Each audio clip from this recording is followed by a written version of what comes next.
आमच्या YouTube चॅनलला subscribe करा, महानकारी न्यूज सबस्क्राइब करा आणि नोटिफिकेशन ऑन करा। नोटिफिकेशन ऑन केल्यामुळे आमचे अपडेट आपल्यापर्यंत सतत पोहोचेल। वीज दरवाढी विरोधात राष्ट्रीय महामार्गावर चक्का जामचा प्रयत्न, नामदार चंद्रकांत दादांच्या आश्वासनानंतर आंदोलन स्थगित।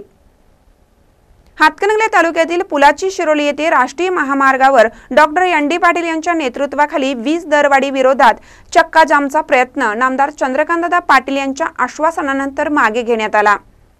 पुलाची शिरोली येथील दर्ग्याजवळ आज सोमवारी सकाळी 11 वाजण्याच्या सुमारास वीज दरवाढ विरोधात पुणे बेंगलोर राष्ट्रीय महामार्गावर डॉक्टर एन.डी. पाटील यांच्या नेतृत्वाखाली महाराष्ट्र राज्य इरिगेशन फेडरेशन तसेच सर्व पक्षीयांनी एकत्र येऊन सरकार विरोधात हायवे रोखून चक्का जाम आंदोलन करण्याचा प्रयत्न करणार होते।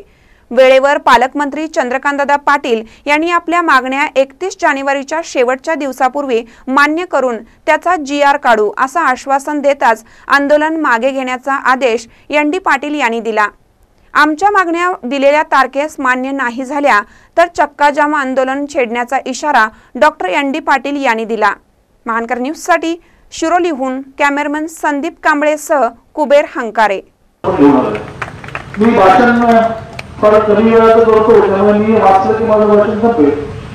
सोमवार दिनांक 21 हे एडिटोरियलचे म्हणून दिलेलं पत्र आहे। सोमवार दिनांक 21 जानेवारी 2019 रोजी पश्चिम गंगा पुलावर सर्वपक्षीय हायवे रोखून चक्काजाम आंदोलनाबाबत कृषी पंपाच्या अन्यायी वीज दरवाढ व सरकारी पाणीपट्टी दरवाढीबाबत कृषी पंप सहकारी पाणी पुरवठा संस्था वाढीव वीज दर रद्द करण्याबाबत माननीय मुख्यमंत्री महोदय यांच्या निर्देशाप्रमाणे आपले मागणी पत्रातील राज्यातील सर्व 41 लाख शेती पंपधारक वीज ग्राहकांचे वीज बिले तपासून दुरुस्त व अचूक करण्यात यावे व राज्यातील सर्व उपसा जलसिंचन योजना ST व LT